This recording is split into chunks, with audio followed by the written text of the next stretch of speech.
Bueno, vamos a partir entonces este conversatorio. Primero, obviamente quiero darles la bienvenida a todos y a todas las que se están conectando, a todos los que vamos a participar hoy día. Espero que todos estén bien. Espero también que lo pasemos bien, que sea un momento agradable, ¿cierto? En torno a esta voz que hemos traído en nuestro conversatorio que tienen por nombre Voces que nos unen. Así que siempre traemos una voz. Esta es la tercera voz que traemos, que es Silvia López de Maturana. Y espero que nos unamos en torno a esta voz hoy día. Quería contarles que este espacio es para reflexionar y para aprender juntos, y que nace desde la Escuela de Talentos Andacollinos y de su proyecto Creando Comunidad. La Escuela de Talentos Andacollinos es una comunidad que ya lleva 6 años formando en disciplinas artísticas en la comuna de Andacollo, como en dibujo, en pintura, en danza, teatro, canto, guitarra, acordeón, piano y hasta astronomía. Y recientemente está haciendo laboratorios artísticos que se realizan dentro de la escuela. Y en este año de pandemia nace este proyecto Creando Comunidad para fortalecer a la escuela y transformarla desde el desarrollo personal hacia la acción social. Y en esa línea, Voces que nos unen intenta traer estas voces con experiencia, con sabiduría, en desarrollo personal, en educación, en cultura, en gestión, para nutrirnos, ¿verdad? Como comunidad.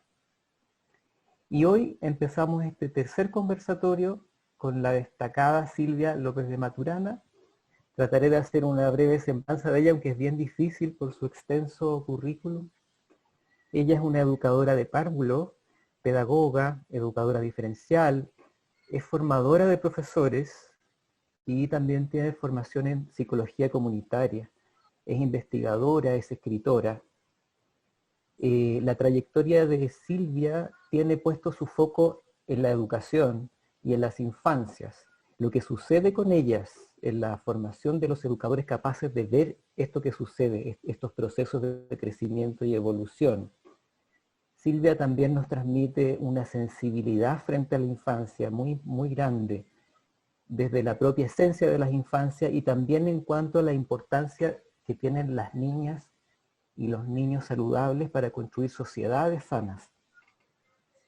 Podemos ver en Silvia un compromiso muy grande con la defensa de la infancia. Nos habla de la resacralización de los niños y las niñas. También por ahí ha mencionado que cada vez que nace un niño, nace el salvador del mundo, y ella rescata esa idea. Bueno, hablar con personas como Silvia nos da muchas luces, nos ayuda a encontrar caminos nuevos para aprender a actuar frente, por ejemplo, a la crisis que está teniendo la escuela, y a encontrar una forma de educación que nos libere de las prisiones de las estructuras que están en este momento, en este modelo social que está fracasando. Hoy tenemos el placer de hablar con ella. Silvia, bienvenida nuevamente. Un saludo a todas y a todos. Brevemente, solamente contarles la estructura de este conversatorio. Silvia nos va a ofrecer una presentación. En primer lugar, vamos a escucharla atentamente. La idea es que ustedes puedan ir enviando por el chat sus preguntas, y después de la presentación de Silvia vamos a tener un tiempo para relevar las preguntas que hagan por el chat, y también van a poder levantar la mano si quieren hacer una pregunta directamente. Entonces, esas dos opciones para comunicarse con Silvia, para hacer comentarios por el chat desde que ella comience, o levantando la mano. Nosotros vamos a ir asignando la palabra, ojalá que todos tengan espacio, esperamos eso, y si no, por el chat también vamos a estar atentos. Así que eso, Silvia, te doy la palabra y comenzamos. Sí, muchas gracias, Max, muchas gracias, Antonio, y gracias a toda la Escuela de Talentos Andacollinos.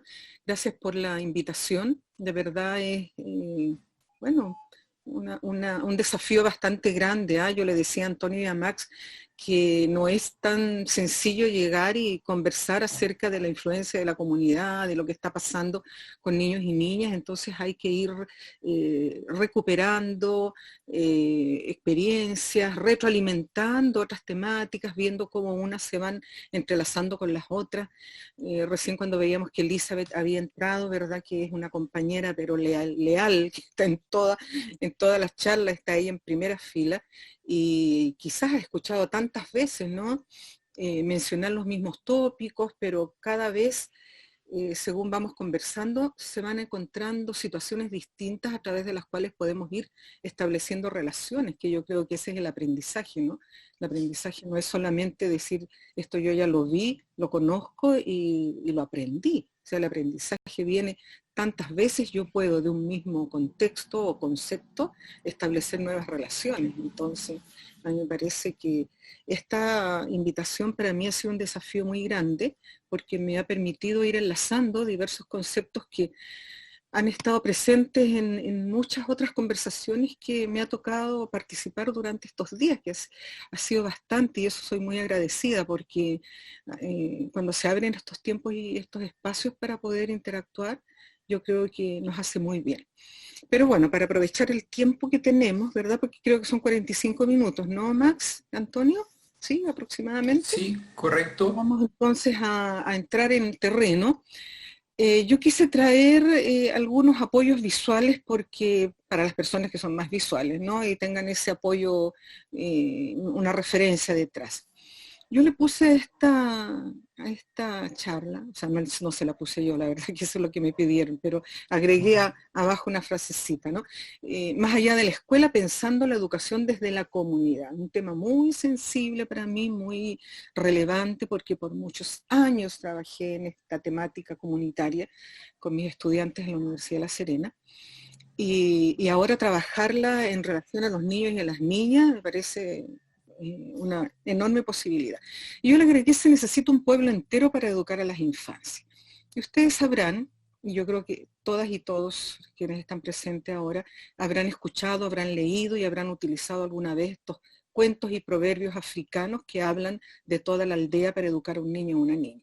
Miren, sea cierto, no sea cierto, corresponda o no a proverbios africanos, da lo mismo. Lo que importa es el mensaje que viene detrás, que a mí me parece bellísimo, potente y muy relevante para poder entender esta temática de la educación desde la comunidad. Así que vamos pasando a la próxima, por favor. Entonces este pueblo entero que hace falta para educar a un niño y una niña, y ahí tenemos un montón de gente, ¿verdad? Viejos, jóvenes, niños, niñas, de distintos colores, alturas, grosores, pensamientos, en fin, y todos ellos y ellas componen las comunidades en las cuales nuestros niños y niñas están insertos. Pero no sabemos qué tipo de comunidades son las que están conformando. Nosotros cuando definimos comunidad tenemos generalmente una definición que es la teórica, la que sacamos ahora de Google, ¿verdad? Antes la sacábamos de un diccionario, ahora también de uno, pero de un diccionario virtual, y nos da una definición, y creemos que esa es la definición de comunidad.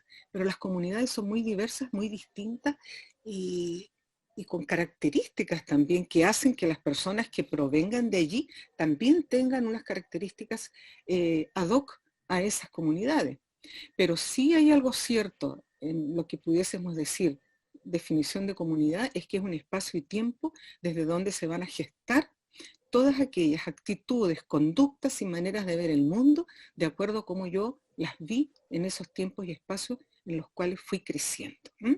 Entonces, si vamos metiéndonos con esa idea, podemos llegar a pensar que este cuento, que como les dije recién, no sé si se lo podemos atribuir a estas tribus africanas, ni siquiera sabemos de qué país de África proviene, pero es importante tomarlo en cuenta. Se llama La canción de las almas. Además es muy bonito cuando uno escucha la música que está detrás. Yo quería ponerlo aquí con música, pero me supera eso. Apenas puedo poner un dibujito acompañando. Pero miren qué interesante, fíjense. Cuando una mujer de cierta tribu de África siente que está embarazada, se interna en la selva con otras mujeres. Juntas rezan y meditan hasta que aparece la canción del niño o de la niña. Ellas saben que cada alma tiene su propia vibración que expresa su particularidad, unicidad y propósito. Las mujeres encuentran la canción, la entonan, cantan en voz alta, luego retornan a la tribu y se le enseñan a todos y a todas los demás. Cuando nace el niño o la niña, la comunidad se junta y le cantan la canción. Luego, cuando el niño o la niña va a comenzar su educación, el pueblo se junta y le canta su canción. Cuando se inicia como adulto o adulta, nuevamente se juntan todos y todas y le cantan. Cuando llegue el momento de su casamiento, la persona escucha su canción en voz de su pueblo. Finalmente, cuando el alma se va de este mundo, la familia y los amigos y amigas se acercan a su cama y del mismo modo que hicieron en su nacimiento, le cantan su canción para acompañarle en el viaje. Esa es comunidad. Y fíjense que aparte de lo que hace este grupo humano con aquella persona que nace, crece, se desarrolla, se empareja, se muere, cuando esa persona delinque, cuando esa persona comete un acto que está reñido con la moral del grupo, no lo castigan, no lo encierran, no le dan las penas del infierno, sino que también le cantan la canción. Lo ponen en el centro de la aldea, se reúnen todos alrededor y le cantan la canción, porque ellos creen que cantándole la canción, esa alma perdida recupera su identidad. Y según el cuento sigue, pareciera que eso sucede. A mí me pareció muy hermoso para tenerlo en cuenta para lo que quiero tratar con ustedes a continuación. Y lo que quiero tratar con ustedes a continuación es la historia de este niño, Lumpen, que lo escribió una profesora, Natalia, una profesora viñamarina. No sé por qué aparece con esas olitas abajo. ¿Ah? A ustedes también les aparece, bueno, sí, para todos con unas olitas abajo, no tengo idea por qué. Pero fíjense que el niño que nace en esa aldea africana, el niño, la niña, todos y todas le cantan y lo llevan y todo el pueblo lo abraza. Y esta profesora, que fíjense el otro es de una aldea africana que no sabemos dónde, y esta es una profesora de Viña del Mar, ¿ah? Nuestra, y le habla a Lumpen, le escribió a Lumpen. Dice que Lumpen una vez que fue un bebé en la guatita de su mamá, quien no siguió la mejor dieta que lo nutriera adecuadamente, incluso ella consumió alcohol y drogas durante su gestación. Cuando nació no encontró un pecho tibio, lloró y lloró, pero solo encontró oídos sordos. Aprendió sus primeras palabras y dio sus primeros pasos, pero los aplausos no sonaron. Creció y no encontró a quién contar cuál era su color favorito, ni mostrar lo alto que podía saltar. Se portaba mal, no era obediente. No aprendía bien y era un distractor para sus compañeros en clases, sin duda una mala influencia. Niño Lumpen repitió de curso y repitió otra vez hasta que dejó de ir a la escuela. El adolescente Lumpen creció antes que el resto, fue independiente pronto y lo atrajo el camino fácil. Se deslumbró con la plata, las drogas, la calle. La marginalidad lo acogió. Ahí se sentía él mismo, no juzgado, libre. Bueno, esta profesora, Viña Marina, termina diciendo, hoy es tarde para ti.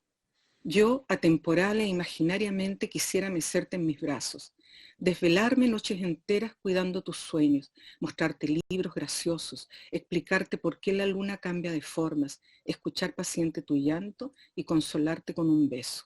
Llegué tarde para ti. Lo que la profesora quiere decir en este último párrafo es lo que el niño Lumpen tendría que haber tenido en los primeros años de vida. Lo que el niño Lumpen tendría que haber tenido en su crianza, en lo que fue recibiendo del entorno y del contexto en el cual creció. Yo quise traer estos dos cuentos que aparentemente son tan distintos, pero también paradojalmente tan iguales, no como sensiblería, pero sí como algo sensible, ¿no? Que es muy distinto, porque eso nos lleva a profundizar un poquito más y nos acerca afectivamente a situaciones que están ahora, aquí, hoy día, y quizás peores que esto, y todos los días formando parte de nuestro cotidiano, pero que no los vemos, ¿no? Vamos a la próxima. Entonces, aquí, cuando vamos viendo todos estos temas de dónde nacemos, quiénes están a nuestro lado, por qué somos como somos ahora, qué pasó en nuestras propias infancias, quién nos cuidó, porque el cuidado, la ética del cuidado es tan relevante, ¿no? No podemos dejar de pensar en estas temáticas como el niño lumpen y esta aldea y todo el pueblo para educar. Y si nos queremos ir a una cuestión más teórica, nos podemos acordar de Bourdieu, ¿verdad? Cuando explica de alguna manera, pero no justifica la violencia que se produce en jóvenes que han sido como lumpen. En esos jóvenes que están desacralizados y que ya no creen en nada. ¿Por qué? Porque nunca tuvieron un tiempo y nunca tuvieron un espacio para que alguien les hiciera sentir queridos y queridas, que alguien les dijera que eran apreciados o apreciadas, que alguien valorara lo que hacían, que alguien les dijera qué lindo lo que pintaste, ¿ah? O qué bonito lo que estás cantando. O sea, fueron absolutamente excluidos con esa educación, entre comillas, en la cual se pensó que ellos habían entrado a la escuela para educarse, pero qué tipo de educación fue la que recibieron. Entonces siempre estamos a puertas de una inclusión excluyente. Yo te abro las puertas, pero tú te las arreglas como puedas. O sea, te incluyo, ven, pero dentro no hago nada. Por eso hay ese cuadrito ahí abajo, ¿no? Una cita que a mí me encanta de Philippe Mérieux, que muchas veces la pongo como un eslogan en las portadas: hacer sitio al que llega y ofrecerle medios para ocuparlo. O sea, si yo te hago sitio, tengo que ofrecerte los medios para que lo ocupes. Una dialéctica entre tú y el entorno. No puedo decirte entra y excluirte inmediatamente, cruzas el umbral porque te das cuenta que lo que te está esperando ahí adentro no tiene nada que ver contigo. Eso le espera al lumpen, eso le espera a todos estos niños, ¿verdad? Que son tan distintos y distintos a lo que se espera que todos sean, ¿no? Por eso que esta inclusión excluyente, lo más probable es que deje esos efectos irreparables, ¿no? En la vida de niños y niñas. Siempre hay excepciones, siempre, ¿no? Por eso digo lo más probable. Podría decir, van a dejar secuelas. Probablemente hay algunos que se van a librar de aquello. Entonces yo me hago una pregunta, ¿no? Que era la que estaba allí, y Max anda más apurado que yo, parece que está cambiando las láminas. Una sociedad que permite de manera consciente que gran parte de sus ciudadanos y ciudadanas queden excluidas del desarrollo humano, ¿es una buena sociedad en la cual estemos dispuestos a vivir? La verdad que para mí no. Yo no quiero vivir en una sociedad excluyente, en una sociedad hipócrita que no da las posibilidades para que todos podamos tener los puntos de partida que son fundamentales en la vida. Toda exclusión viene por los puntos de partida desiguales que tenemos al comenzar la vida. Son puntos de partida desiguales. Nadie nace con el gen de la pobreza, ¿no? Por ahí pueden haber teorías que estén hablando de aquello, ¿no? Pero la vulneración no es genética. ¿Ya? Entonces, eso tenemos que darnos cuenta de qué tipo de sociedad y qué tipo de cultura estamos ayudando a crear o estamos siendo cómplices también. Ahora sí, Max. También, mira, aquí hay yo siempre digo, ¿no? Uno viene con amigos y amigas, de estos amigos que nos nutren epistemológicamente, y de repente nos sirven para entender algunas cosas, y Wilhelm Reich, muy interesante por lo demás en todas sus apreciaciones, unas un tanto, un poco locas a lo mejor para la comprensión de muchos, pero bastante cuerda me pareció esta cita que la podemos parafrasear mucho, ¿no? Cambien la neurosis por cualquier otra cosa. Pero me pareció interesante, este es textual.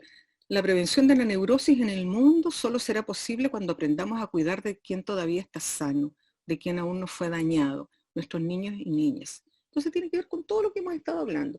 Yo quiero que vayan estableciendo como un encadenamiento de los sucesos para poder ir entendiendo lo que viene después con la propia interpretación de cada uno y cada uno, ¿no?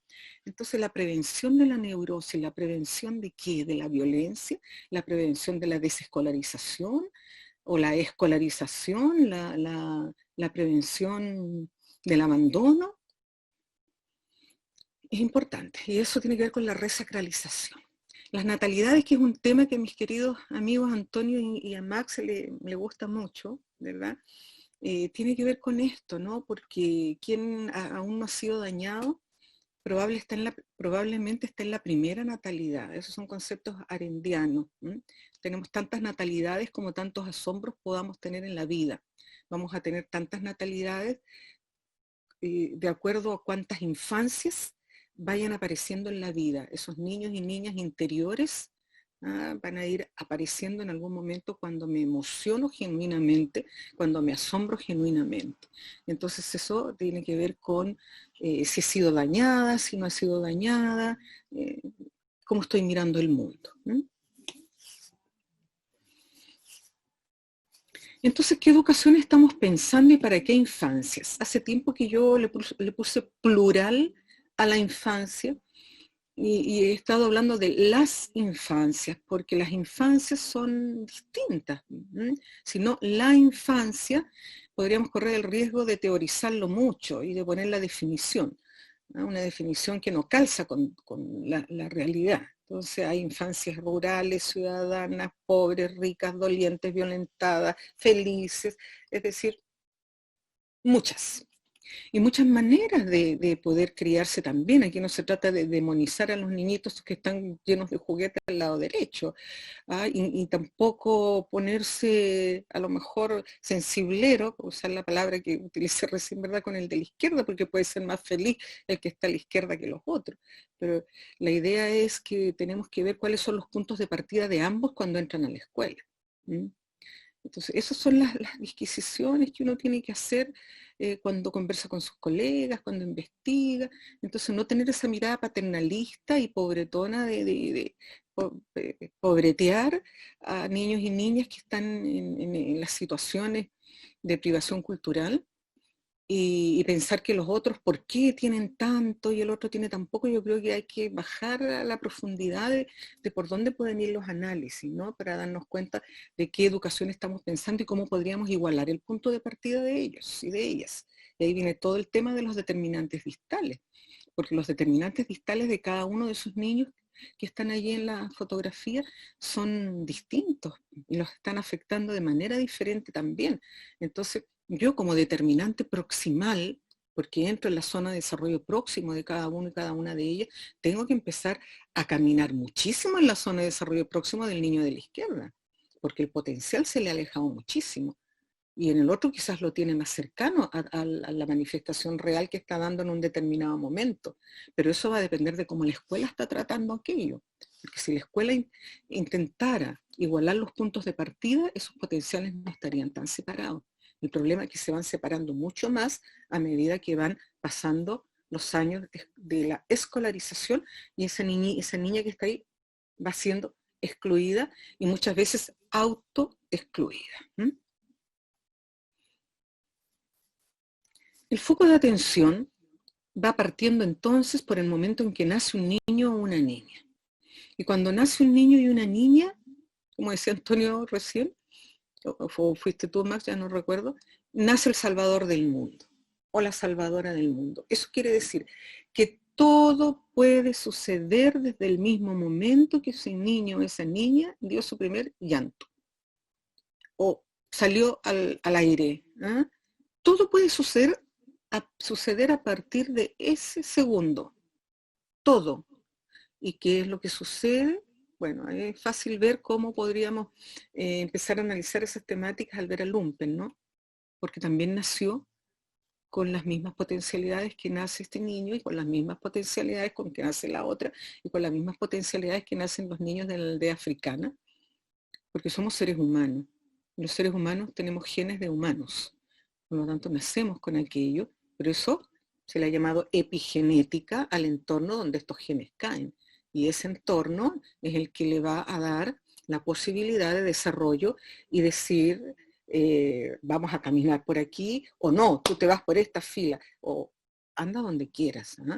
Comentaba yo el otro día a raíz del texto de Michel Serres, el tercero excluido. Sal del vientre de tu madre, anda, corre, ándate a la errancia, ¿ah? Esa pedagogía errante, anda, anda, camina, suéltate, pero yo estoy ahí, yo te estoy mirando, súbete al árbol, pero yo estoy con los brazos estirados, ¿m? Camina, corre, pero yo voy detrás tuyo. Entonces, eso es importante. ¿Cuáles son los caminos? ¿Cuál es la epigenética que yo le doy a esta niña o a este niño que está naciendo, que viene con una propensión a aprender extraordinaria? Por eso que tengo que acogerle con hospitalidad y no con hostilidad. Y eso tiene que ver con la ética del cuidado. Y la ética del cuidado es lo primordial cuando nace un niño y una niña, porque es la acogida que yo le doy a ese recién llegado al mundo, ¿no? Que forma parte del nacimiento del mundo. Aquí no estamos hablando de, como también he dicho en otras oportunidades, del mundo de la infancia, porque ahí lo circunscribiría a un estadio de desarrollo. Estamos hablando de la infancia del mundo. Y cuando yo hablo de la infancia del mundo, se me abre otra perspectiva para poder analizar la vida. Un niño y una niña que nace es la infancia del mundo. ¿Sí? Eso es importante. Aquí quiero traer a nuestra querida amiga Mirta Schockler. Aquí hay algunas personas que han estado con ella también en algunos cursos y talleres. Y Mirta habla de la protoinfancia. Y a mí me pareció tan relevante ese concepto, ¿verdad? La protoinfancia. Y aquí viene una pregunta clave. Cuando un niño y una niña llega al mundo, ¿qué mundo es el que le llega a ese niño o a esa niña? Esa epigenética. ¿Qué mundo le llega? ¿Qué mundo le estamos contribuyendo a entregar? Es distinto un mundo de canciones, un mundo de abrazos, un mundo de risas, un mundo de palabras agradecidas, un mundo de palabras amorosas, a un mundo de ruido, golpes, llantos, gritos, agresiones y golpes. Son mundos distintos, ¿no? Entonces, nosotros miramos a veces, escuchamos noticias y vemos niños golpeados, niños violentados, niñas abandonadas. Y yo no sé qué le puede pasar a cada una y a cada uno cuando escucha eso, ¿ah? ¿Qué efecto le hace interiormente? ¿Cómo sigue su vida después de escuchar algo así? Entonces, cuando nos estamos metiendo en estas temáticas es tan relevante. Cuando escuchamos la vida de Lumpen, por mucho que sea la historia que escribió la profesora Viña Marina, pero no la hizo en base a una ficción, la escribió en base a una realidad, ¿no? Entonces esta protoinfancia, que es esta guagua que estaba recién en la lámina, que es la salvadora del mundo, donde viene con todas sus potencialidades y su propensión a aprender para que la acojamos con hospitalidad, es la etapa en la cual la pregnancia del contacto es fundamental. Es lo primero que se fija. A lo mejor si estuviese Lorenz aquí, ¿no es cierto? Diría, sí, eso es, ¿qué es lo primero que ve cuando una persona nace? ¿A quién mira? ¿Qué es lo que toca? En el caso de la protoinfancia, la pregnancia del contacto es fundamental, ¿no? ¿Qué fue lo que tocaste? Por eso ahora hace unos años ya, ¿no? Se ha establecido la costumbre de que el padre, cuando nace una guagua, se la ponga en su pecho desnudo, ponga a la guagua recién nacida, no solo la madre que se la ponga aquí, sino que el padre también, porque ahí hace la pregnancia del contacto. Eso es lo que se va a fijar en ese hijo y en ese padre. Y en esta protoinfancia se van creando todas las matrices, pues, de lo que vamos a empezar a formar en ese mundo. En esta protoinfancia se van creando las éticas, ¿no? Hemos hablado mucho también en otros tiempos y en otros espacios de las éticas ópticas, lo primero que yo veo, de las éticas acústicas, lo primero que yo escucho, y eso va formando mi ética adulta después, de acuerdo a lo que yo fui escuchando en esos años. Por eso que la responsabilidad adulta es fundamental. Esta protoinfancia tiene que ver con todos los momentos de la epigenética cuando el niño y la niña comienzan a caminar. Y ahí tengo dos posibilidades. Ustedes saben que según muchos y muchas personas que están interesadas en la vida de la infancia y otros que no necesariamente tan interesados en la vida de las infancias, pero que igual no dejan de hablar de esa etapa aun cuando están hablando de otro contexto más amplio. Me refiero a muchos filósofos y filósofas que en sus textos siempre hay algo dedicado a los primeros años. Y en este caso, Walter Benjamin señala que los niños y las niñas pequeñas y pequeños caminan desacompasadamente, porque no tienen una meta para caminar, ¿no? Y quienes caminan acompasadamente somos los adultos, y los niños y niñas cuando ya empiezan a escolarizarse. Pero un niño y una niña de corta edad camina por cualquier lado. Entonces, esos caminitos verdes que están ahí, perdón, serían por donde tendría que ir caminando ese niño y esa niña. Pero sin embargo, ¿qué hacemos nosotros y nosotras las adultas?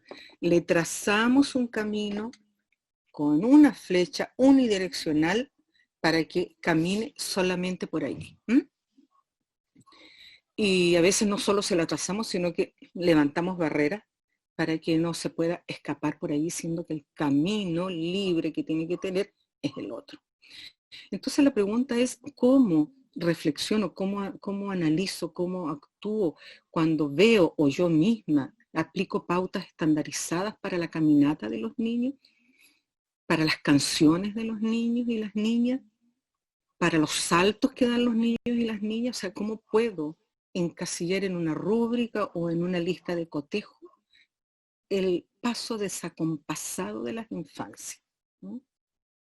Y bueno, ¿y desde dónde hablamos, no? Sí, va a ser muy distinto, si hablamos de la técnica o de los afectos, de la historicidad o desde los estadios. Todo depende del punto en el cual tú te paras para poder hablar de la infancia.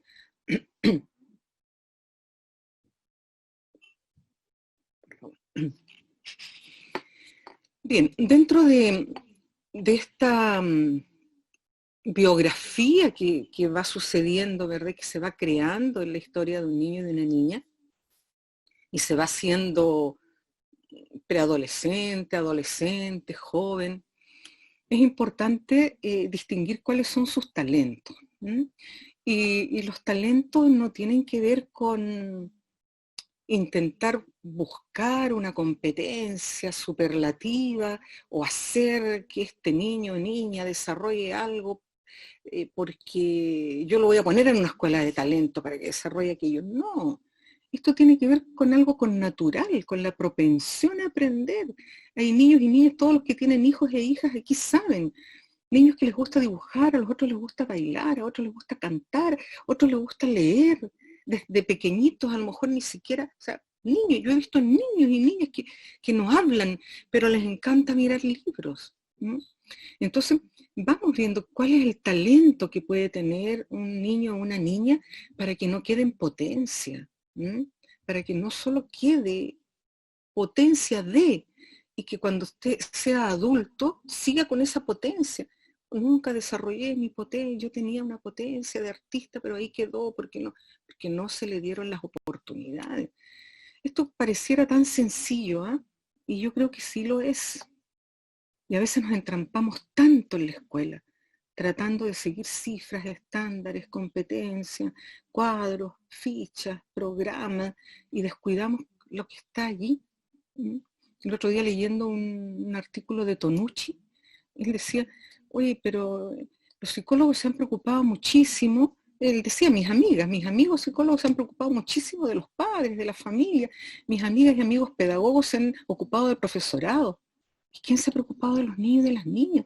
O sea, se preocupan de las familias para que hablen de los niños y las niñas. Se preocupan de los profesores y profesoras para que hablen de los niños y de las niñas. Pero él decía, pero ¿quién ha hablado con los niños y con las niñas? Entonces él con un grupo de otros investigadores e investigadoras se propusieron hablar con niños y niñas y encontraron situaciones extraordinarias que a los otros profesionales, cuando estaban hablando de los niños, no se les había ocurrido. Entonces, ¿cómo logramos saber cuáles son los talentos para poder estimularlos? Por ahí algunos teóricos, ¿verdad? Y estudiosos de las infancias y la genética dicen, pulsemos el botón que corresponde, ¿no? pulsemos el botón que corresponde. A lo mejor a alguien le puede sonar un poco conductista, pero fíjate que yo lo entiendo desde otra perspectiva. Si decimos pulsemos el botón que corresponde, pues bien, voy a descubrir el talento de la danza, voy a descubrir el talento del dibujo, voy a descubrir el talento de la música, y a través de aquello vamos a ofrecer estos ambientes para que niños y niñas puedan desarrollar ese talento gracias a los contenidos que tienen que aprender. Si eso no tienen por qué estar reñidos, ¿ah? Pueden aprender mucho mejor a través del talento que tienen. Bien, si pensamos que ese niño y niña tiene que ser igual que el otro, que es el ideal, que es el que generalmente triunfa en la escuela, no necesariamente porque sea el más inteligente o la más inteligente. Es como meter figuras cuadradas en orificios, ¿verdad?, que ya están hechos y que todos son redondos, o figuras triangulares o cuadrangulares. Entonces, es absurdo. No puedo preparar espacios uniformes, esa es la monocultura, para que todos sean iguales, cuando las formas que tendrían que llenar esos espacios son, pero infinitas. Entonces también yo en mi rol educadora, yo tengo que ofrecer espacios de estrella, espacios cuadrados, espacios triangulares. Ahora bien, si sigo sentando a los niños y niñas como están ahí en el aula, es bien difícil que se pueda producir la heterogeneidad. Entonces hay una homogeneidad espantosa. Además que los separamos casi por colores, por estatura. El mismo Tonucci decía también en esa entrevista, ¿no? ¿Cómo se sentiría usted si al entrar a un cine o al entrar al supermercado o a cualquier lugar dijeran, aquí los de 20 a 30, aquí los de 30 a 40, aquí en este pasillo los de 40 a 50, en este otro los de 50 a 60, aquí las de pelo largo, aquí, o sea, eso es lo que se hace generalmente en la escuela.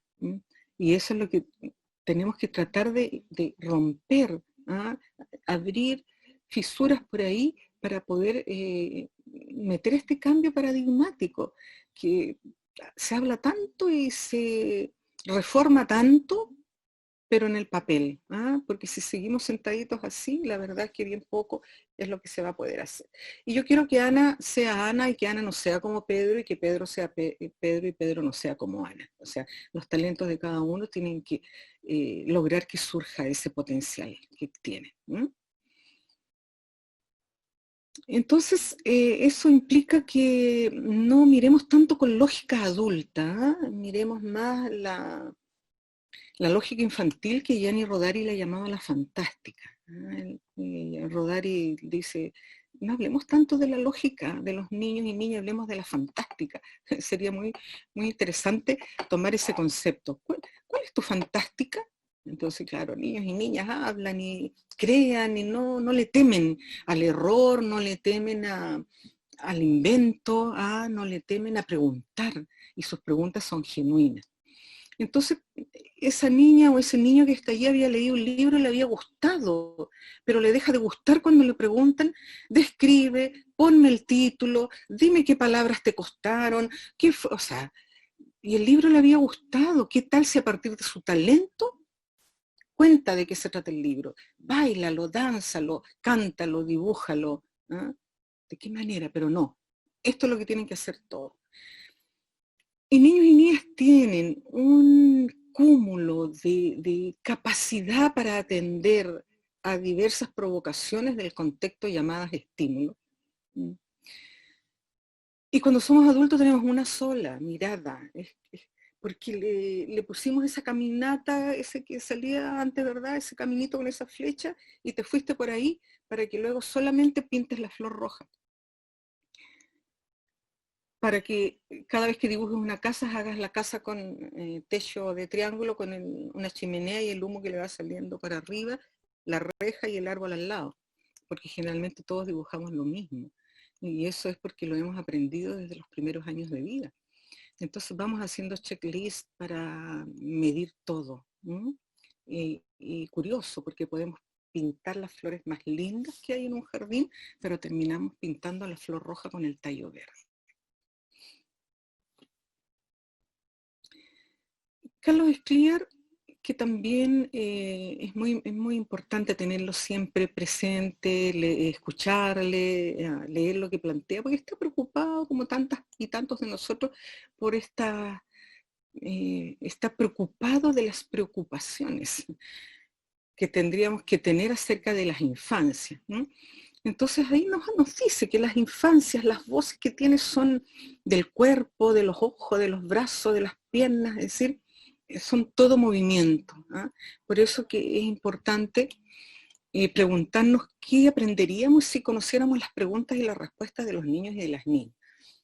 Y por eso con un grupo de estudiantes hace mucho tiempo, años, 10 años, en el 2010, comenzamos una investigación, que yo la presenté en otro momento hace poco, pero que ahora tiene una leve distinción. Así que pasemos a la próxima.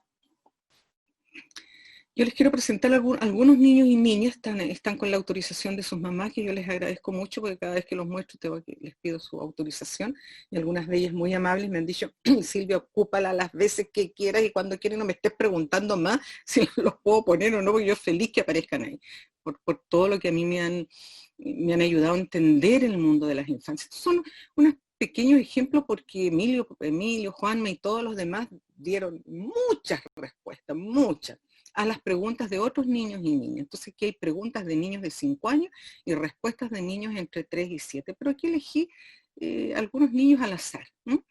Entonces, ¿por qué hay tantos perros en el mundo?, pregunta un niño, y Emilio le dice porque quieren decir guau guau. Si esta pregunta se le hace a un adulto, que así se comenzó la investigación, pidiéndole a los adultos que la respondieran, las respuestas de los adultos, pero ustedes se pueden imaginar cuáles podrían ser, pero una erudición para explicar por qué hay tantos perros en el mundo. Y Emilio dice simplemente porque quieren decir guau guau, o sea, esa era su respuesta. Entonces, por eso aparece allí una cita de Claudio Di Girolamo, que escribe en uno de los libros en los cuales hemos estado trabajando esto, y él dice: el mundo asombroso de lo prístino del alma infantil. Fíjate qué bonito, lo prístino del alma infantil, que no está contaminada con qué tengo que decir, cómo tengo que elaborar esta frase, cómo lo digo para que suene bonito, ¿les irá a gustar? No, los niños dicen lo que en ese momento sintieron que era la respuesta que tenían que dar, porque quieren decir guau guau. ¿Y por qué ladran? Se le pregunta a Juanma, y Juanma dice porque así respiran. Entonces, ¿te fijas? Cuando empezamos a analizar, que eso fue lo que también hicimos, porque éramos un grupo de investigación, nos maravillamos y nos encantaron las respuestas, pero no queríamos dejarla ahí, queríamos ver qué hay detrás, y se empezaron a analizar desde la filosofía, la psicología, la sociología, en fin, para poder entender qué había detrás de esta maravillosa mente infantil. Entonces, porque así respiran. ¿Qué le hace decir a Juanma que así respiran los perros cuando ladran? Y ahí viene toda una serie después de análisis interesantes. Pero es importante que nos quedemos con esta inocencia de las respuestas que los niños dan y que salen genuinamente, porque no pretenden nada más que saciar la curiosidad del momento, no para ver qué más va a pasar después con aquella pregunta. Estela, cuando se le pregunta por qué el mar arrastra las olas, ella dice porque el mar es así. Y Magda, ¿por qué salpica el agua cuando paso por una poza? Recuerden que esas preguntas le hicieron niños y niñas de 5 años. Eso les preocupaba. ¿Por qué salpica el agua cuando paso por una poza? Y Magda dice, porque es agua, y las aguas salpican cuando tú caminas. O sea, faltó decir, porque es agua. O sea, ¿cómo no vas a saber que va a salpicar? O sea, miren la pregunta que me está haciendo, o sea, es tan obvio. Entonces, ¿qué hace que algo sea obvio para una niña de 4 años? ¿Qué es lo que tiene que saber para decir que es agua y que las aguas salpican? Porque podría no saber que el agua salpica, porque podría haber pensado otra cosa. ¿Y por qué el mar arrastra las olas? Porque el mar es así. Entonces ahí viene la mediación posterior. ¿Y por qué es así? Y si no fuese así, y ahí empezamos a conversar. Esa es la labor de quien educa, esa es la labor de la familia, esa es la labor de las personas que están conversando con una niña y un niño y les da esta respuesta. A ver, Estela, ¿por qué el mar arrastra las olas? Porque el mar es así. ¿Y si no fuese así? ¿Y cómo podría ser de otra manera? Y Magda, porque es agua y las aguas salpican. Y si no salpicara, ¿qué sería?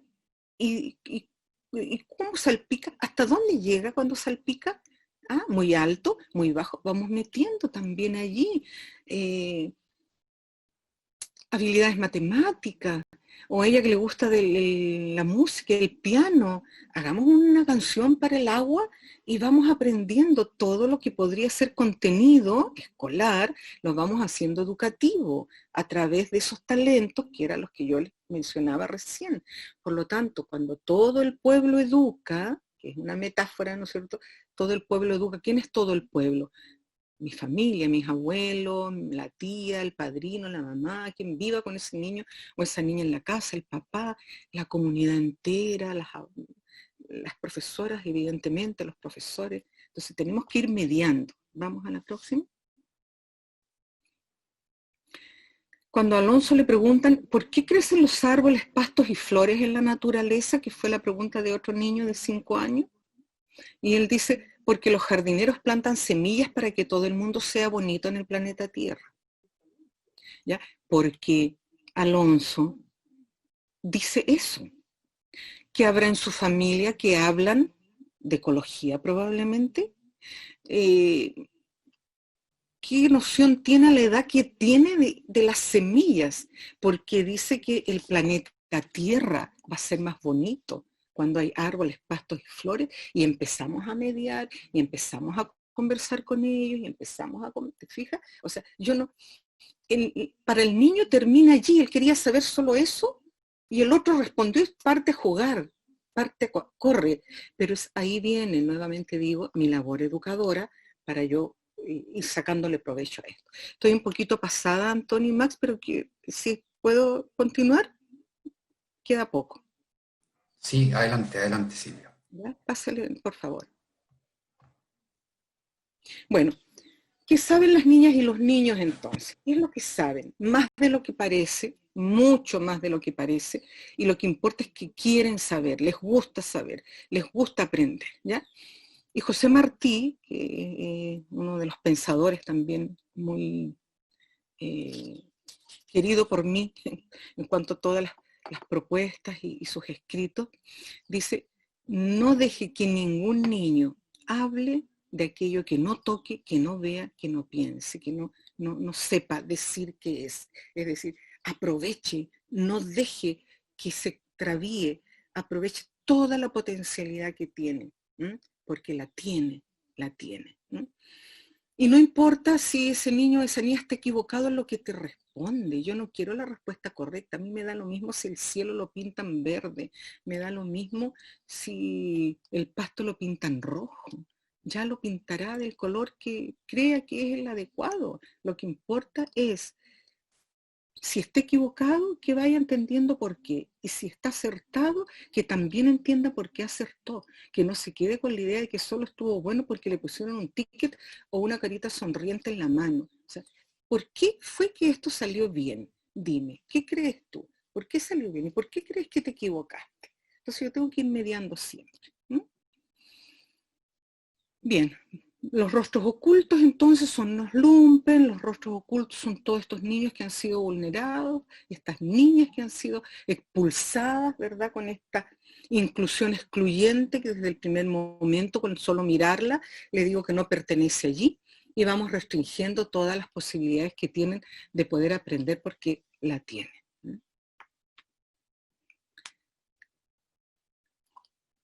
Te fuiste para atrás. Y aquí ya vamos terminando con la relación directa que esto tiene con las familias y las comunidades, que es casi, podríamos decir, cerrar el círculo, que empezamos con todo un pueblo para educar.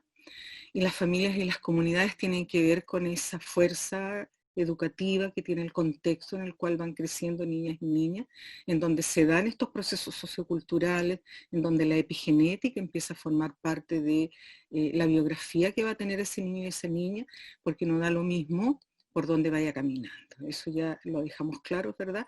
Y familia, comunidad, educadoras, educadores, tienen en las preguntas y en las respuestas que dan los niños, la flor ahí, pero ya no es un capullo de flor, sino que ya está abierta para que la vean en todo su esplendor y la puedan disfrutar. Y eso significa conversar, sacar el talento, volver a maravillarse con esa propensión que cada uno y cada una tiene. Las alianzas con las familias entonces son fundamentales en cuanto a la crianza, en cuanto a la ética del cuidado que hay que tener y cómo la comunicación que se establece entre jardín infantil, entre escuela, entre familias y entre comunidad tiene que formar parte de un mismo proceso. Sería maravilloso si los planes y programas no solamente vinieran dados de los ministerios de educación o desde las directrices de las escuelas o de los jardines, sino que también lo hicieran entre niños, familias, vecinos, vecinas, y así yo creo que se estaría queriendo mucho más lo que cada uno y cada una de nosotros construyó. Termino con un proyecto muy bonito que se hizo en Belo Horizonte. Esto es una gentileza de la doctora Lucia Álvarez de la Universidad de Minas Gerais, un proyecto de educación comunitaria. Sacaron la escuela a las calles y como sacaron la escuela a las calles, esas calles eran un basural. No le dijeron a los vecinos que las limpiaran, simplemente le pidieron a los niños que caminaran por ahí todos los días. Y a mitad de mañana los sacaban a dar una vuelta.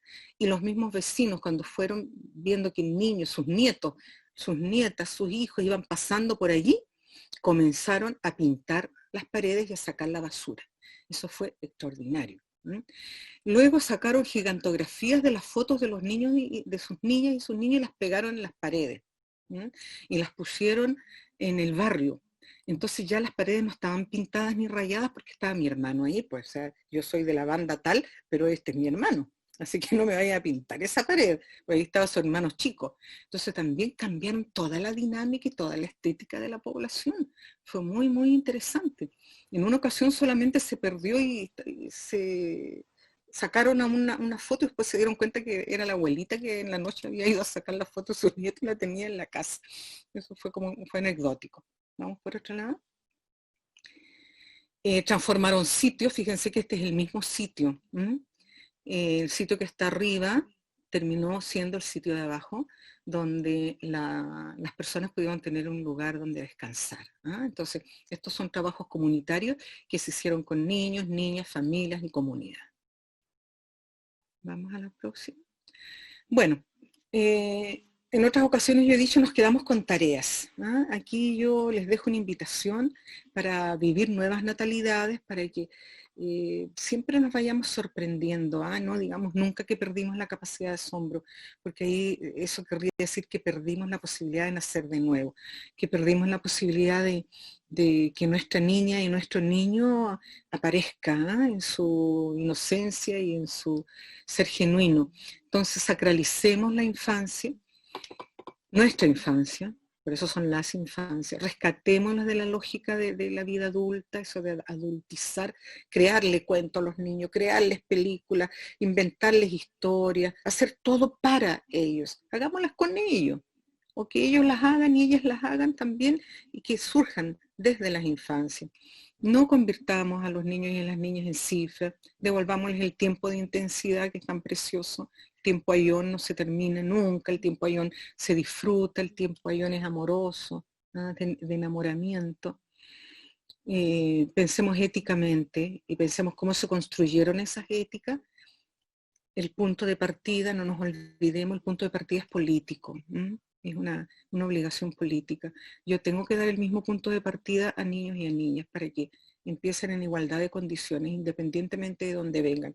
Mientras no se arreglan las cosas por arriba, arreglémoslas nosotras aquí en los lugares en donde estamos y démosles el mismo punto de partida, lo que no significa compensar, ni nivelar. Tenemos que dar las mismas oportunidades.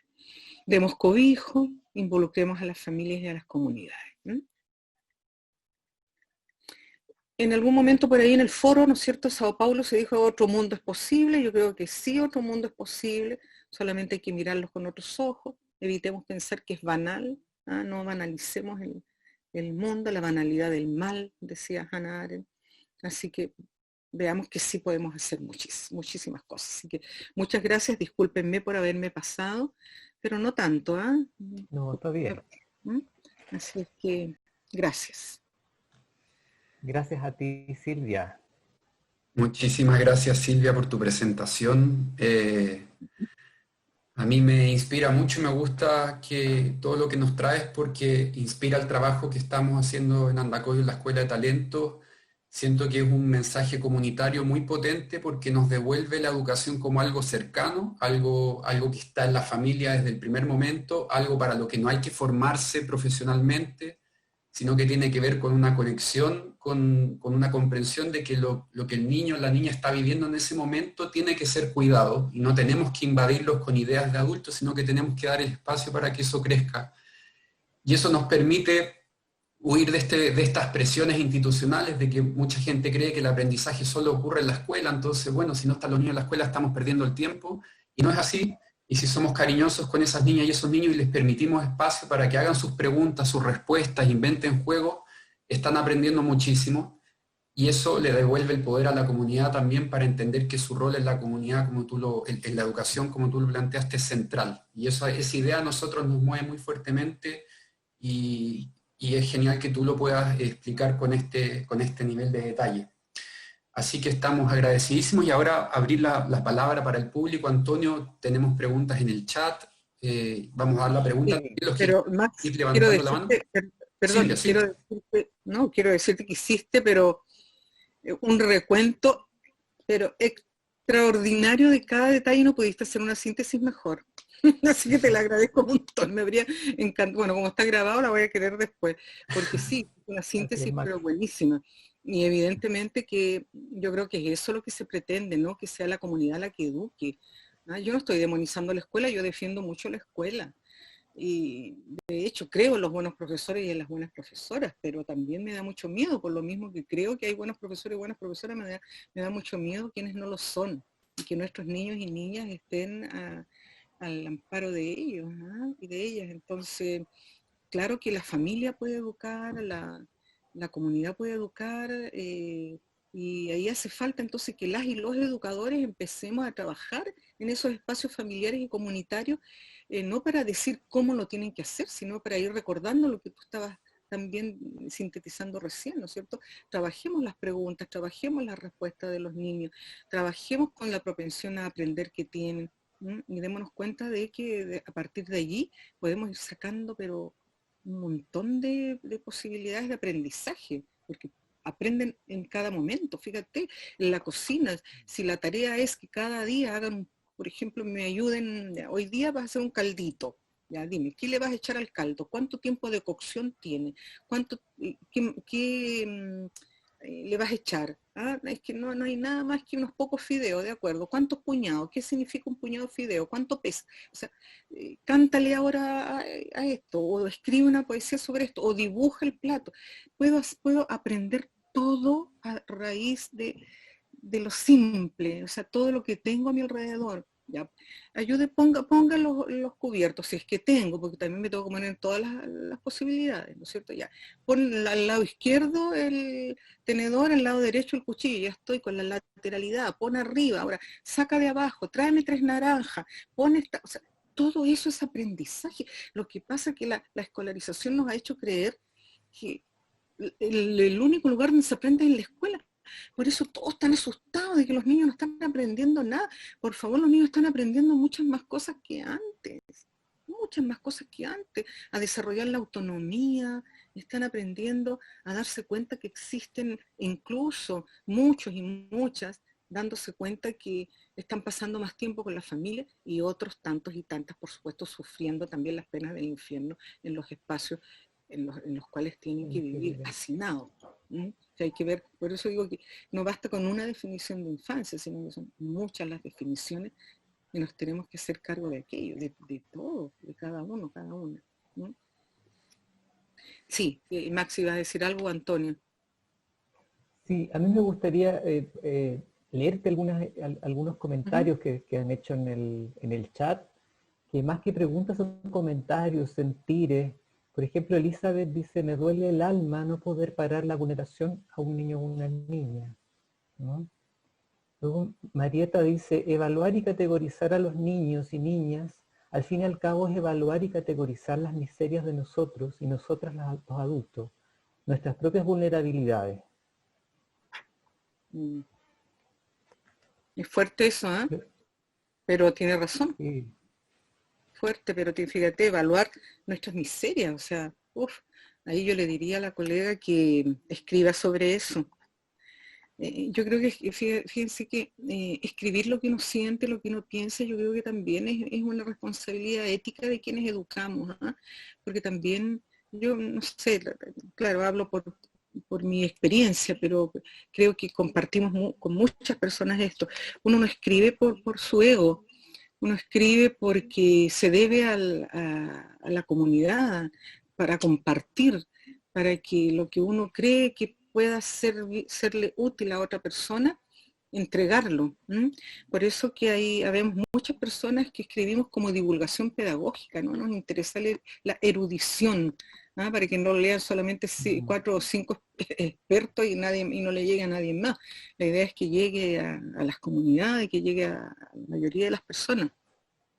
Entonces me encantó esto de evaluar nuestra miseria, lo encontré súper potente, ¿eh? Así que yo le súper potente. invitaría a que escribiera algo al respecto y se vaya hablando de eso, porque es así. Imagínate cómo el otro día hablando con una persona y profesional, entonces un profesional y dice, es que no me queda tiempo para dedicarme a algo más y tengo que llenar mucho papeleo.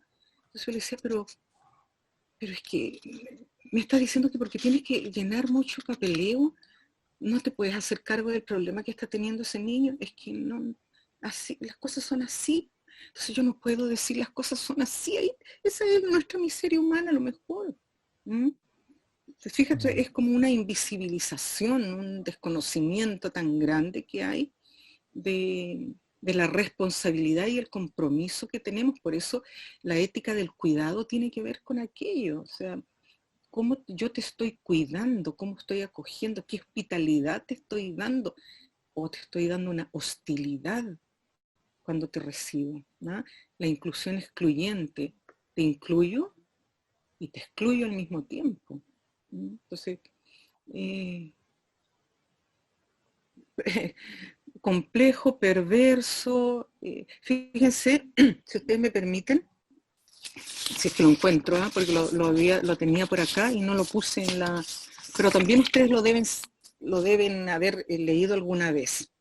Ustedes, no sé si leyeron lo que Héctor Morales, el actor, este actor de teatro, de series, publicó cuando el estallido social, publicó una nota de una conversación que tuvo con unos niños que se encontró rompiendo semáforos, pateando puertas. Es cortito, se las voy a leer. Dice, ayer me acerqué y conversé con 4 cabros que estaban rompiendo un letrero publicitario de un paradero de buses. No habían participado de saqueos, pero sí de destrucción de letreros y basureros. Uno de ellos no llegaba a su casa desde hacía una semana porque su mamá lo había echado a la calle después de ser despedido del negocio donde trabajaba como empaquetador, porque su jefe no quería que nadie fuera a las marchas y lo echó. Los 4 se hicieron amigos en la calle. Encontraron en las marchas gentes que les dio agua y comida y ellos pudieron pedir plata. Uno de los jóvenes le dijo, no quiero que se acaben las marchas porque en ellas uno se siente acompañado, uno siente que por primera vez las otras personas sienten esa rabia que yo siento todos los días. El menor de 12 años agregó, cuando se van todos a sus casas nos quedamos aquí solos y nos ponemos a destruir cosas, cosas que no son de nosotros, que nunca han sido de nosotros, porque nosotros no somos parte del país, nosotros somos del Senam, ese es otro país. Vamos a seguir aquí hasta que se acaben las marchas o hasta que nos maten los pacos. Entonces, cuando este es un relato textual que ocurrió hace menos de un año. Y este relato textual yo lo encadeno con la historia de Lumpen, que lo escribió la profesora en otro momento, y lo encadeno con Todo un pueblo para educar. Y lo encadeno con la epigenética y con la maravilla de pensar, ¿verdad?, que niño y niña se van a criar de esa forma, como a lo mejor son la mayoría de los hijos e hijas de quienes están aquí, que no son lumpen y que a lo mejor podrían haberlo sido, ¿verdad? Entonces, eso me hizo acordar a otro proverbio africano que no justifica, ¿eh?, pero explica. El niño que no sea abrazado por su tribu, cuando sea adulto quemará la aldea para sentir su calor. Entonces, eso te va dando ideas de cómo podemos ir entendiendo el mundo. Y por otro lado, Bourdieu, como les decía recién, ¿verdad? Si lo queremos ver desde un punto de vista más sociológico, fíjense, dice excluidos del juego. ¿Cuándo Bourdieu escuchó la lectura de los niños estos que estaban rompiendo los semáforos? Sin embargo, fíjate que en el año 97, Bourdieu escribe, excluidos del juego, estos hombres y mujeres desposeídos de la ilusión vital de tener una función o una misión para escapar al no tiempo de una vida donde no pasa nada, donde no hay nada que expresar y para sentir que existen, pueden buscar en los actos de violencia que tienen más un valor en sí mismo que por los beneficios que procuran, un medio desesperado de existir frente a los otros, para los otros, de acceder a una forma reconocida de existencia social o simplemente de hacer que pase algo que es mejor a que no pase nada. Entonces tú te fijas que se van encadenando situaciones desde distintos lugares y nosotras y nosotros estamos contemplando aquello. Y yo no quiero estar sentada, como decía Paulo Freire, en una marquesina mirando cómo los hechos pasan. Yo quiero vivir la experiencia, esa experiencia que te quiebra por dentro y que te hace sentir algo en relación a lo que están sintiendo los demás. ¿Ah? Yo me tengo que conmover ante lo que le está sucediendo a otra persona, es decir, vivir la alteridad de manera genuina. ¿Mm? O sea, ¿dónde está quedando la legitimidad del otro y de la otra? Y me encantó lo que dijo la colega y lo noté aquí. O sea, cuando evaluamos nuestras propias miserias, ¿dónde quedó mi propia legitimidad? ¿Mm? Entonces, ¿cómo puedo influir yo en ese niño y niña cuya epigenética depende de mí? Es que no depende de nadie más. No es un cervatillo que se para a la media hora y camina solo. No es un gatito que adoptaste y le diste leche con un gotero primero, gotario, y después se cría contigo. Es un ser humano. Y es un ser humano que va a ir escuchando, mirando y formándose éticamente. Voy a ser discriminadora porque escuché la discriminación desde que era niña. Fíjate, entonces es compleja la cosa de educar, de criar y de desarrollar la propensión a aprender que niños y niñas traen. Por eso que todo el pueblo tiene que educar. Y yo me sentí muy contenta cuando ustedes me hablaron de esta comunidad que ustedes tienen allí, de este grupo en Andacollo, y yo dije inmediatamente, pero por supuesto, vamos y hablemos y sigamos adelante, porque yo creo que ese es todo un pueblo que educa. Todavía se puede rescatar aquello, es todo el pueblo que educa.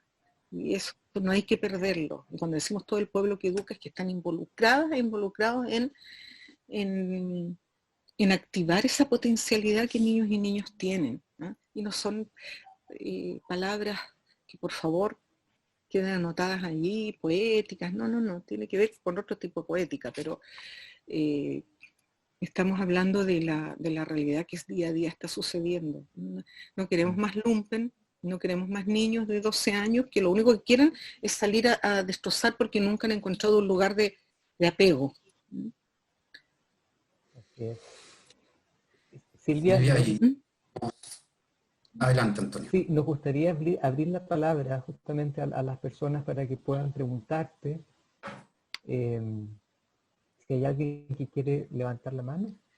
Yo quería invitar, aprovechar ahí porque hay algunos colegas tuyos aquí, educadores, que están presentes y por ahí estaba Luis Droguet comentando que él le gustaría comentar su experiencia, así que si está Luis escuchando, invitarlo a que abra su Claro, micrófono claro. y pueda compartir su experiencia.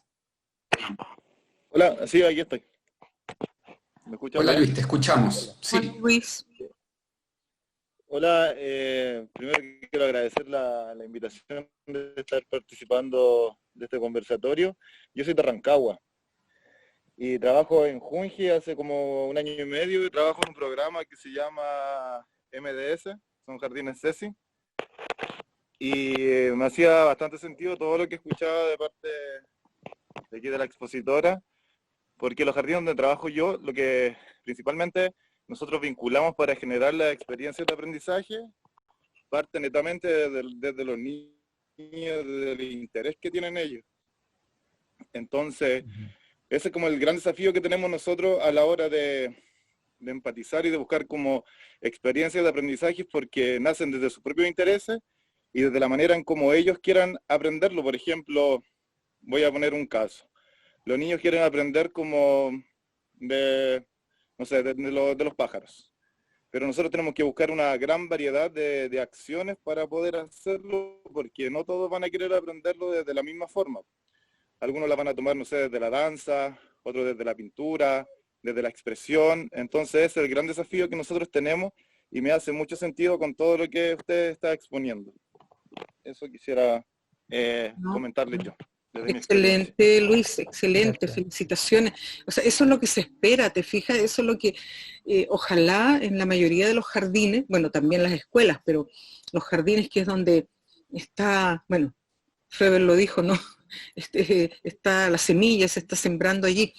Estas experiencias que parten desde el interés de los niños y de las niñas y cómo ellos y ellas quieren aprenderlo, yo creo que esa es esta semilla de la generatividad que después empieza hasta que lleguemos a viejos, ¿no es cierto? Pero empieza por despertar ese talento, porque quizás alguno, como yo decía recién también, ¿verdad? En ese jardín de Luis, quizás el interés de los niños ya son los pájaros, pero uno tendrá un interés de dibujar al pajarito, otro de verlo, de escucharlo, de cantarle, pero son como los centros de interés, ¿no es cierto?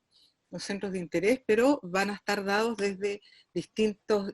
El centro de interés es una planificación mínima, ¿verdad? Porque quienes trabajamos con párvulos sabemos lo que eso significa, pero no todos son educadores de párvulos aquí, pero centro de interés es una planificación mínima que se hace en los jardines infantiles, se lleva un elemento, un objeto, lo que sea, una experiencia. Y a raíz de eso van surgiendo intereses de cada uno de los niños y de las niñas también. Así que a mí me parece, Luis, extraordinario. Felicitaciones y también les insto, y si es que no lo han hecho ya, yo sé que en Junji recuperan todas esas experiencias y después las publican, lo que me parece súper bueno. Sí. O sea, ojalá la experiencia tuya y de tu jardín esté también recopilada en algunos textos, para que se puedan leer, para que nos lleguen a más personas, ¿no? Sí, no, por ejemplo, en nuestros jardines nosotros trabajamos con un portafolio y ahí se archivan algunas, no todas las actividades, pero las que podemos rescatar porque durante todo el proceso educativo que tienen durante el año. Uh-huh. Y, por ejemplo, yo tengo a cargo 16 centros, yo soy actor y trabajo en el área artística dentro de estos 16 jardines infantiles. Uh-huh. Y creo que la parte más importante que yo he encontrado como súper valorado el proceso de metacognición que tienen los niños al final de cada experiencia de aprendizaje, depende de cómo ellos quieran realizarla. Porque todos llegan como a un mismo entendimiento, pero de distintas áreas. Bueno, eso es lo que se espera. Te fijas que cada uno y cada una también se dé cuenta que su compañera, su compañerito está pensando lo mismo. Fíjate que me recordaste algo que creo que lo dije también hace poquito con otras personas. cuando en los jardines infantiles se les hacía la cruz, ¿no es cierto? No, nada de las plantillas, fuera plantilla, fuera plantilla. Fíjate que no es tanto el problema de la plantilla, el problema es cómo se usan las plantillas, ¿no es cierto? La plantilla es un dibujo que se fotocopia y se reparte a los 30 niños con la plantilla de un gato, el mismo gato dibujado, ¿ah? Y fotocopiado. ¿Cuándo eso sería algo nocivo para dar posibilidades de creatividad a los niños? Cuando a todos les digo que lo pinten de la misma manera, o que todos le peguen pelotitas arriba. Pero ¿cuándo sería una apertura a la genialidad de los niños y niñas? Cuando yo educadora les digo, me van a entregar este gatito, pero quiero ver todos los gatos diferentes. Entonces ahí cada niño y niña tiene que estar mirando, ¿cómo lo está haciendo el otro? No, yo le voy a poner una cinta, yo le voy a poner pelotita, no, yo le voy a, le voy a hacer una cola más grande, en fin. Y tengo 30 gatos distintos, entonces eso es maravilloso porque comienza a nutrir las ganas de querer mostrar lo que cada uno y cada una hace, pero si yo lo circunscribo con la flor roja y el tallo verde, o sea, tú vas a pintar el gato con estos lápices que te estoy entregando. Y además, ¿cómo se te ocurre pintar un gato azul? Porque eso también lo he visto, que se le dice a los niños y a las niñas cuando se les va cercenando la creatividad que tienen. Así que sigue Luis con eso, porque de verdad en los portafolios que están recopilando toda esta experiencia, me parece, mientras más haya, mucho mejor todavía, porque con eso podemos ir incentivando a tantas otras personas que a veces dicen que no sé cómo hacerlo. Gracias. Daisy, relacionado con eso que estabas diciendo ahora, Silvia, Daisy dice, seguimos totalmente pegados en los planes de estudio sin sentido ni contexto, desconociendo la humanidad y el desarrollo del niño, el maravilloso ser. Sí, eso es cierto. Fíjate, pero a mí lo que me preocupa, yo digo, si habemos tantos y tantas que estamos de acuerdo en esto, ¿por qué no se rompe el círculo? Entonces a veces hay temor. Yo he conversado también con muchas personas jóvenes que están en este momento en condiciones de a lo mejor romperlo, pero no hay otras situaciones contractuales que probablemente impiden que esto se haga. Pero yo siempre también planteo un desafío Foucaultiano, ¿no? Entra dentro de tu aula, cierra la puerta y tú sabes lo que tienes que hacer adentro, independientemente de lo que te estén exigiendo afuera. Eso quiere decir que tú sabes lo que tienes que hacer con los niños y las niñas, tú sabes cómo tienes que actuar como determinante proximal, tú sabes lo que tienes que intentar revertir todo el daño que se ha hecho desde estos otros determinantes que están como unas flechas atacando a ese niño o niña de los lugares en los cuales está siendo vulnerado. Algunos barrios, los hogares, los lugares en donde vive, para que evitar esa alta probabilidad de que se transforme en este niño de 12 años que él no pensaba dejar en la calle porque no se sentía acompañado por nadie. Entonces tenemos que acompañarle en los primeros años, acompañarle, ¿no? No es baladí el tema del afecto, del abrazo, las palabras cariñosas, eso es fundamental, ¿no? Entonces, si nos quedamos pegados en los planes y programas, y recuerden que los planes y programas son para el niño y la niña ideal. Y en nuestros jardines y en nuestras escuelas no está el niño y la niña ideal, está el niño y la niña real. Entonces por eso que yo planteaba recién, ¿verdad? Esas checklists son para el niño y niña piagetano, el niño y la niña ideal que tiene que cumplir con lo que aparece allí. Entonces de repente creemos que sabemos, incluso podemos predecir lo que le va a pasar a un niño o a una niña, porque sabemos que hay un dictado donde dice que a tal edad tiene que hacer tal cosa. Y entonces creo que también sé cómo enseñarle, porque tengo un libro, un texto donde dice cómo le enseño a determinada edad. Y con eso pierdo de vista lo genuino. Y pierdo de vista lo que tengo ahí frente a mí, un niño y una niña que está pero curioso y curiosa por querer saber todo. Pero por favor, los jardines infantiles sobre todo son la epigenética más relevante que puede existir si estamos hablando de ambientes vulnerados. ¿Ya? Los jardines infantiles son esos espacios y esos tiempos que yo tengo que proveer a los niños y a las niñas cuando tienen esas situaciones que no son las más adecuadas para su desarrollo. Así que es ahí. ¿Por qué? Porque hablamos de la protoinfancia recién, y la protoinfancia es esa posibilidad del apego, donde yo comienzo a entender la vida. E insisto en el concepto de vulnerados, para diferenciarlo claramente de vulnerables. Sí. Poblaciones vulnerables, no. Niños vulnerables, no. Son niños vulnerados y poblaciones vulneradas. No nacieron así, no forman parte del mundo feliz. Entonces no hay castas, no hay clase. Entonces, porque si no, imagínate, estamos en las poblaciones alfa, beta, gamma, y eso no puede ser. Bueno, no sé si ya vamos. Tenemos todavía unos minutitos por si vienen más preguntas. A mí me gustaría comentar, Silvia, que aprecio mucho tu llamado a responsabilizarnos, porque no depende de los profesores. Para quienes no somos profesores, los profesores no la van a decir, no, es de los apoderados, de las mamás, de los papás. Sí. Tenemos que salir de esa lógica de apuntar hacia otro lugar y entender, como tú dices, que es la comunidad completa lo que se necesita y que son los propios saberes con los que ya venimos y es nuestra propia experiencia de infancia que nos puede conectar con los niños.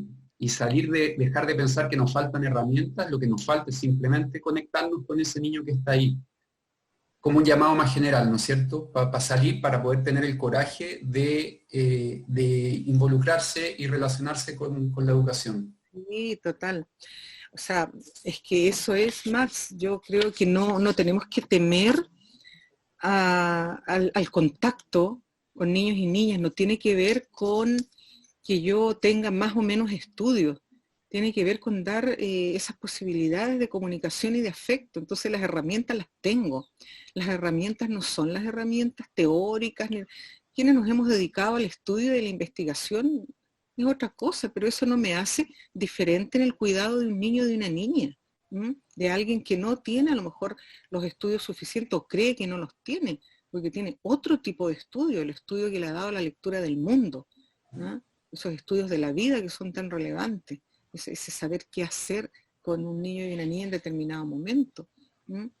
El otro día conversaba con una persona muy sabia, una mujer, y ella me decía que había heredado de su padre el sentir que era mejor no tener tanto en la vida porque se era feliz con poco, se era feliz con lo mínimo, se era feliz con tener algo que comer, un techo para poder cubrirte si es que llueve y algo para ponerte si es que tienes frío. Pero ¿para qué querer aspirar a más? Y eso ya lo había heredado de su padre. Y era feliz así. Entonces, cada vez que escuchaba, esta persona está endeudada o este otro debe tanto, decir, qué bueno que yo no tengo ese problema porque nunca tuve como para poder invertir, endeudarme. Nada, entonces soy feliz, no tengo problema.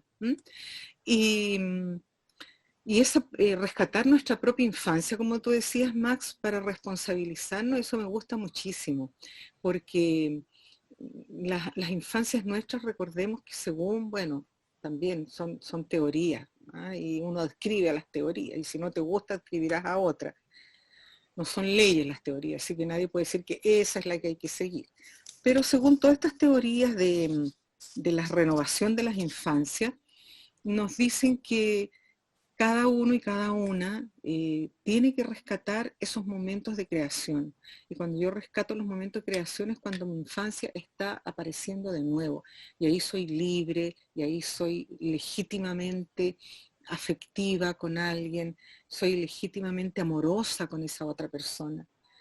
Esa legitimidad de respeto, de respetarte porque tú existes solamente. Fíjate que una mujer que me encanta, no la conozco, es una escritora que cayó en mis manos de casualidad, un libro precioso. Ella se llama Francesca Migliavacca y ella dice en un libro que se llama El perfume de la maestra. Imagínate, el perfume de la maestra, mira todo lo que lo que significa eso. Y ella dice algo así como, el día que yo deje una huella en los niños y las niñas que yo educo, será el día en que ellos primero dejaron una huella en mí. Oh, y eso cuando yo lo leí también me llegó hasta el alma. Yo dije, pero esto es la alteridad. Ella no hablaba de alteridad ahí, pero yo dije, esto es la alteridad, esto es educación, esto es aprendizaje. O sea, ¿cómo voy a dejar yo una huella en ti si tú antes no dejaste una huella en mí? O sea, si yo no aprendí a quererte, a legitimarte, y cuando tú sientes que yo te entrego eso, pues yo dejo ahí recién una huella en ti. Entonces, el profesorado, quienes educan, la comunidad, la familia, va a ser tan poderosa en esa impronta que le va a dejar a ese niño cuando ese niño o esa niña le haya importado, me haya importado a mí como cuidadora, ¿ah? Y no solo porque tengo un compromiso contractual familiar, no, pues mi responsabilidad ética, ¿ya? Entonces me interesa tanto ese ser humano que está allí, que por eso yo soy importante también para él o para ella. Esa situación de alteridad a mí me parece crucial. Fundamental, sí. Silvia, tenemos una pregunta desde la Unión Comunal de la Cultura. Estamos ya cerrando el conversatorio, pero queremos hacer esta pregunta antes de hacer el cierre. ¿De ahí de Andacollo? De Andacollo, la Unión Comunal de la Cultura en Andacollo, que preguntan concretamente cuál es tu opinión sobre el apuro que hay del Ministerio de Educación para volver a clase. No me parece. O sea, lo digo así de manera inmediata y no me parece que tenga que haber apuro. Sí, según lo que yo estuve planteando, el aprendizaje no es un aprendizaje que solamente se da en las aulas escolares. Ahora, lo que sucede en las escuelas es el tema de la socialización, tan necesario para niños y niñas, donde encuentran otros seres humanos iguales que ellos o distintos que ellos, donde puedan comenzar sus primeros intercambios, las relaciones interpersonales y por supuesto, claro, aprendizaje. Pero los aprendizajes más relevantes en la vida de un ser humano se dan de manera informal. Ahora, la formalidad habría que buscar de qué manera en estos momentos se puede ir dando en la virtualidad que se está viviendo, que yo tampoco creo que sea la mejor, cómo se está, no sé, atosigando a niños y niñas con tantas horas frente a las pantallas y tantos trabajos cuando podría ser algo tan simple quizás, pero no superficial, ¿eh? Lo simple y lo superficial son cosas distintas. Entonces, cuando yo decía, bueno, demos tareas de ayude a cocinar y luego me explica cómo los pasos que siguió, dependiendo de la disciplina que yo tenga que enseñar. Pero yo no puedo pretender que la casa, la virtualidad, sea un remedio de lo que se tendría que haber hecho en la sala. No se puede trasladar la escuela a la casa, porque son cosas distintas, totalmente distintas. Así que para contestarle al grupo, ¿verdad? De qué opino, yo creo que no es el momento. No me parece que sea el momento. Yo creo que lo que hay que hacer es reforzar, probablemente con conversaciones como las que estamos teniendo, con grupos de educadores y educadoras, ya que hay tantos educadores y educadoras buenas y buenos, como lo que contaba Luis, por ejemplo, y que él o otras compañeras o compañeros hablen en foro y ahí se van socializando con quienes educan y va a sacar provecho de las potencialidades que tienen los niños y las niñas, pero de la manera como se está exigiendo a mí no me parece que es la más adecuada. Yo creo que los niños y las niñas a lo mejor van a tener una idea, si es que ya la tenían de antes, muy errada de lo que es la escuela, ¿no? Pareciera que la escuela es el lugar donde se sienten un poco agobiadas, por eso han surgido tantas escuelas alternativas, ¿no? Tantas escuelas alternativas. Vamos a dar el espacio para la última pregunta. Tenemos a Marianela con la mano levantada. Esta sí es la última. Marianela, adelante, puedes abrir el audio. Hola, buenas tardes. Hola. Primero agradecer a Silvia por esta oportunidad de aprendizaje, la oportunidad para reflexionar, para replantear y desde ahí poder accionar en beneficio de esta dignidad para nuestros niños y nuestras niñas. Gracias, Marianela. Tengo una duda y quisiera saber cuál es su postura con respecto a cuando hay pre-kinder y kinder en un colegio que después pasa a primero básico y así sucesivamente, ¿cierto? Porque uno tiende a ver en la sociedad ya un niño de primero básico un poco avergonzado, un poco temeroso, ¿cierto? Donde además se endosa esta responsabilidad de ciertas pruebas estandarizadas, desde la educadora hasta el profesor que hizo en cuarto básico. Entonces, se ve todo el mundo un poco comprometido y un poco presionado. Yo siento que los que somos profesores de la educación formal nos sentimos igual de presionados que los niños. ¿Qué piensa usted de esta apresurada escolarización del curso pre-kinder y kinder en establecimientos educacionales de educación básica o de educación completa, ¿cierto?, hasta cuarto medio? ¿Lo ve así o no lo ve tan así? Marianela, estoy absolutamente en desacuerdo con la escolarización de niños y niñas de pre-kinder y de kinder dentro de las escuelas. Absolutamente en desacuerdo. La escuela tendría que parvulizarse, al menos la enseñanza básica tendría que parvulizarse. Y eso, fíjate, que es altamente educativo, pero muchos y muchas que quizás no, a ver, no le dan el sentido a la educación de las infancias como he tratado de que hubiese quedado claro, ojalá ahora con la epigenética y todo lo que hablamos. Entonces cuando se habla de parvulizar la escuela dicen, pero ¿cómo? O sea, la vamos a infantilizar, porque claro, lo ven infantilizado, que es lo mismo que dar la legitimidad, no es lo mismo que dar la legitimidad a las infancias. Si yo le doy la legitimidad a las infancias, le estoy abriendo las posibilidades de creación, de genialidad, de sacar a flote sus talentos, sus potencialidades. Pero, ¿qué estamos haciendo con escolarizar las infancias? Que es al revés. Fíjate, parvulizar la educación básica versus escolarizar la educación parvularia. Si yo escolarizo la educación parvularia, le pongo la corbata, ¿no es cierto? Sí. El uniforme. Y lo siento en esa imagen que mostré de todos mirándose las nucas. Entonces, nunca va a haber alteridad ahí, Marianela, porque si hablamos de alteridad, que es la legitimidad del otro y la otra, cuando nos miramos los rostros, ¿verdad? Porque las caras se ponen y aprendemos a poner cara desde que empezamos a escolarizar al niño. Pon cara de atención, porque no tienes que mirar para el lado. El niño y la niña pequeña no ponen caras, muestran rostros. Y cuando los rostros se encuentran, se produce la alteridad. Cuando las caras se encuentran, ya hay artificialidad, ¿ya? No hay alteridad. Niños y niñas son genuinos, por eso provocan alteridad genuina, por eso ellos no van a fingir con una cara.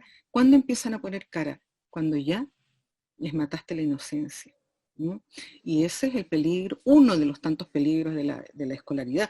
Así que ante tu pregunta directa, Marianela, también te respondo directamente, estoy totalmente en desacuerdo con que se escolarice el prekinder y el kinder. ¿Ah? Esto no, me parece incluso una perversidad. Pero siempre hay excepciones, va a depender de cómo la escuela esté trabajando con esos niveles dentro de la propia escuela. ¿ya? Claro. Porque ya haberlos llevado a la escuela ya a mí me parece que no es el camino que tendríamos que seguir pedagógicamente. Pero ahora si se les está dando los espacios y tiempos para esa libertad pedagógica que deben tener niños y niñas, bueno, eso es otra cosa, ¿te fijas? Claro. Pero va a depender de cómo lo estés tratando. ¿no? Muchas gracias, Silvia. Por nada. Muy bien, estamos ya poquito pasados la hora. Nos gustaría pedirle a las participantes, a los participantes de este conversatorio, si es que pueden compartir con nosotros a través del chat algunas apreciaciones sobre lo que estamos compartiendo mientras vamos cerrando. Vamos a proyectar ahora unas preguntas. Si Si pueden compartirlas con nosotros a través del chat, se los vamos a agradecer muchísimo.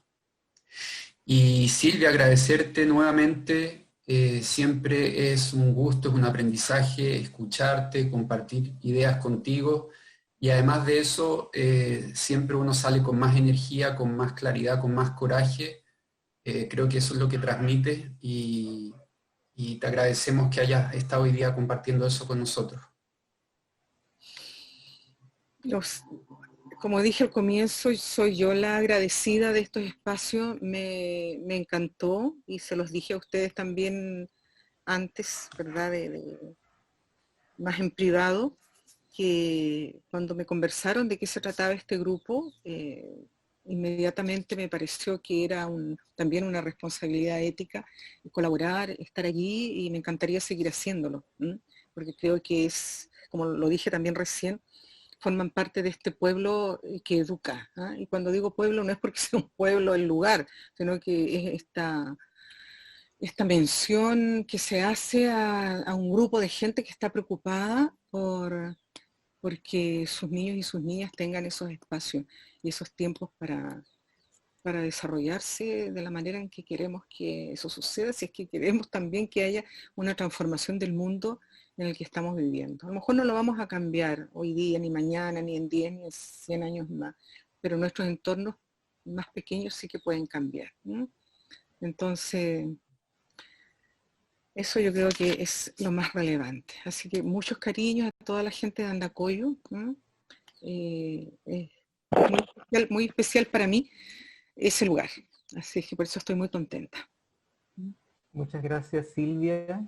Ha sido un placer conversar contigo y además siento que el objetivo del conversatorio se cumple plenamente porque siento que vamos aprendiendo, vamos teniendo esa forma de mirar esta crisis, que todos estamos de acuerdo que estamos en esta crisis de las escuelas, pero vamos aprendiendo a mirar esta crisis para poder dar respuestas y no esperar a que los problemas se resuelvan en los estados o en los planes de estudio, sino que cada uno de nosotros puede ir haciendo algo y como tú dijiste, no para los niños, sino que con los niños, que eso me pareció maravilloso y eso yo lo voy a tomar personalmente y espero que todos podamos tomarlo y podamos aplicar esto que hemos escuchado hoy día de alguna forma. Y mejor, Antonio, por los niños, que ellos y ellas lo hagan también, lo hagan por ellos, hechos por ellos, investigaciones hechas por ellos, cuentos hechos por ellos, juegos creados por ellos y por ellas, y eso ir recopilándolo, ¿no? Ya no que la adulta, el adulto esté encima. En el centro, claro. Sí. Y además eso que decía Max de rescatar nuestro propio niño cuando conversamos con los niños, es el niño nuestro que está hablando también con ese otro niño. Sí. Bueno. Tu niño, Antonio, está apareciendo de acuerdo a la ética que tú te manejas ahora. Esa la aprendiste. Sí. Bueno, agradecerle a todas las personas, a todas y a todos los que estuvieron hoy día, a todos los que mandaron sus preguntas, sus impresiones por el chat. Y bueno, felices nosotros haberlos tenido hoy día. Muchas gracias, Silvia. No, gracias a ustedes. Un abrazo. Espero que nos veamos pronto. Muchas gracias a todos y a todas. Gracias. Gracias. Chao.